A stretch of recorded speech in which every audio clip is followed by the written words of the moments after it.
اگر پاکستان کے سابق وزیر اعظم کو جو ہے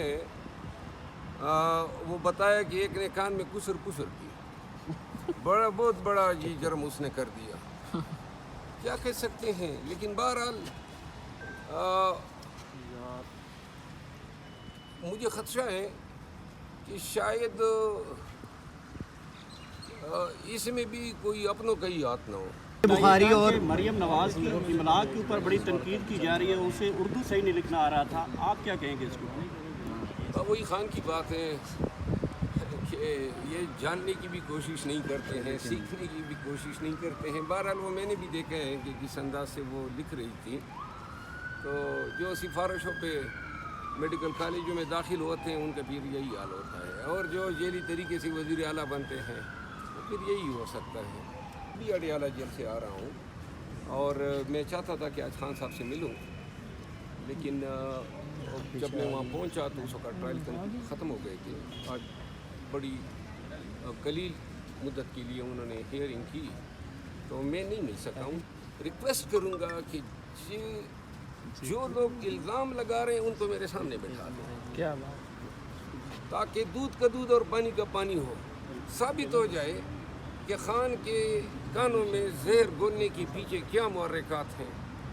اور میں خان صاحب کے ساتھ ملوں گا، پہلے میں خان صاحب کو چونکہ ساری باتوں کا علم ہوتا تھا، وہاں پہ سارے لوگ بیٹھے ہوتے ہیں، تو میں نہیں چاہتا تھا کہ میں ان لوگوں کے کرتوت خان کے سامنے لے آؤں، لیکن اب جب میں جاؤں گا تو بلے باز سے لے کے یہ پرویز خٹک اور اسد عمر اور فواد چودھری اور ان تمام کو واپس لانے کی جو تازہ ترین کوششیں ہیں ان سب کو میں آگاہ کروں گا۔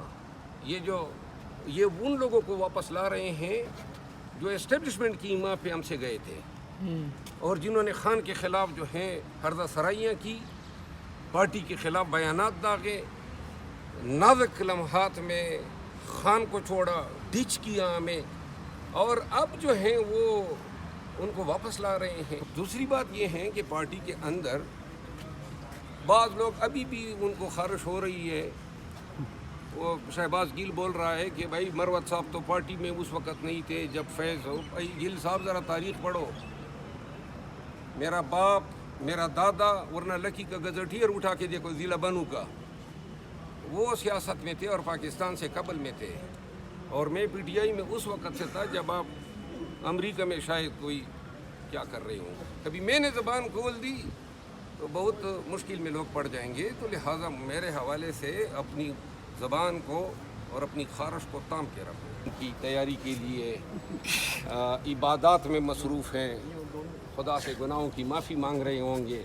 دیکھیے اب اس کا کوئی مستقبل اس عمر میں تو نہیں ہے، جو ان کی عمر ہے اور جو اس نے سیاست کے ساتھ کر دیا، وہ انڈین ورڈ ہے نا بلاತ್ಕಾರ، تو یہ ووٹ کے ساتھ اور سیاست کے ساتھ اور جو ہوا اس کی پارٹی کے توفیل، کہاں پہ اس کی پارٹی رہ گئی؟ 17 سیٹیں مل گئی 2024 کے الیکشن میں، ابھی الیکشن میں جائیں تو انشاءاللہ انڈا ملے گا۔ میاں صاحب جیسے آدمی سے یہ توقع نہیں تھی کہ یہ اس طرح اپنے ساتھ کرے گا۔ جب انہوں نے رجیم چینج کے بعد حکومت پہ قبضہ کیا تو بتایا جی کہ ہم نے ریاست کو بچایا۔ ریاست کو کیا بچایا؟ جو 18 مہینے پی ڈی ایم کی حکومت نے کیا، وہ کہانیاں ابھی تک تش تش بام نہیں ہوئی ہیں، جلد ہو جائیں گی۔ اچھا، آخر میں یہ بتائیے گا شیر افضل مروت صاحب کہ پہلے نواز شریف صاحب جب لندن میں تھے تو فیض حمید کے خلاف اور باجوہ کے خلاف بڑی لمبی چوڑی باتیں کیا کرتے تھے۔ فیض حمید کی گرفتاری کا تو میں نے خیر مقدم کیا ہے، ذاتی رائے ہے میری کہ جو اس کا کردار تھا، ہم تو رول آف لا اور قانون کی حکمرانی کی بات کرنے والے لوگ ہیں۔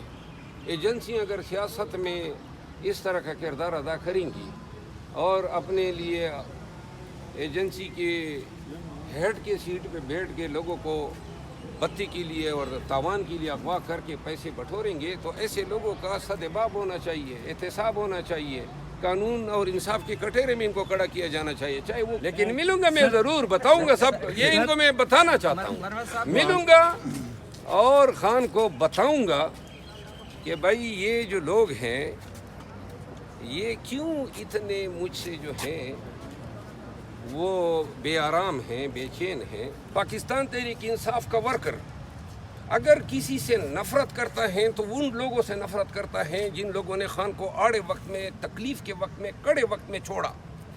اسٹیبلشمنٹ کی ڈر سے ہمارے خلاف وعدہ معاف گواہ بنے، مخالفین کے گود میں بیٹھ گئے، پی ٹی آئی کے خلاف بیانات دیے، ورکر کا حوصلہ توڑا. آج پرویز خٹک، فواد چودھری، اسد عمر اور عمران اسماعیل اور علی زیدی اور اون چودھری کے بھائی کو پی ٹی آئی میں لانے کے لیے تازہ ترین کوششیں ہو رہی ہے. کیا ورکر اس کو برداشت کر سکیں گے؟ یہ پی ٹی آئی سے لوگوں کو متنفر کرنا چاہتے ہیں. آج اڈیالہ جیل آپ کفن باندھنے کی اجازت مانگنے گئے تھے کل جو جلسے میں آپ نے کہا. دیکھیں کفن کے لیے ہم تو ویسے ہی ہم تو شاید گزشتہ 15 سال سے بونس میں پھر رہے ہیں، ٹھیک ہے نا. اور دوسری بات یہ کہ یہ میں پھر کہتا ہوں کہ یہ 3 ماہ سے جلسہ کیوں نہیں کر سکے ہیں؟ یہ کیا ڈرامہ ہے؟ این او سی نہیں ملا. یہاں پہ سارا پاکستان جمع تھا اسلام آباد کے جلسے میں اور جلسہ مؤخر کیا گیا. کیوں کیا گیا؟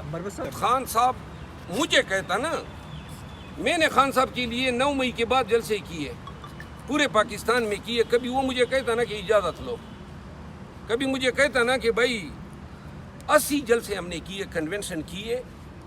اور ایک بات اور بھی آپ کو بتا دوں، چیلنج کر کے کہتا ہوں، ابھی یہ جو ثوابی میں جلسہ ہوا ہے اور علی امین خان کو خراج تحسین پیش کرتا ہوں کہ ثوابی کے جلسے کے اخراجات جو ہیں 1,25,00,000 روپے اس نے ادا کیے. میں نے چیلنج کر کے کہتا ہوں پورے پاکستان میں جلسے کیے، کوئی ایک آدمی کہہ دے کہ یا پارٹی کہہ دیں کہ 1 روپے کسی نے دیا ہو. ان تمام جلسوں کی، ان تمام کنونشنوں کی کہ 1 روپے حرام ہو جو کسی نے دیا ہو. الزامات یہ لگا رہے ہیں. یا میرا گھر گرایا گیا، کوئی ایک کہہ دے کہ کسی نے 1 روپے ڈونیشن کی آفر کی ہو. میرا بردر ان لا مرڈر ہوا، میں کہہ سکتا ہوں، اور کس چیز پہ مرڈر ہوا؟ کوئی میرے پاس تعزیت کے لیے آیا ہو اور تانے مجھے دے رہے ہیں کہ جناب نکال رہے ہیں. کس چیز پہ نکال رہے ہو؟ یعنی کہ اس چیز پہ نکال رہے ہو کہ جو آپ کرتے پھریں کوئی خان کو یہ بتائے نہیں. بتاؤں گا اور ڈنکی کی چوٹ پہ خان کو بتاؤں گا.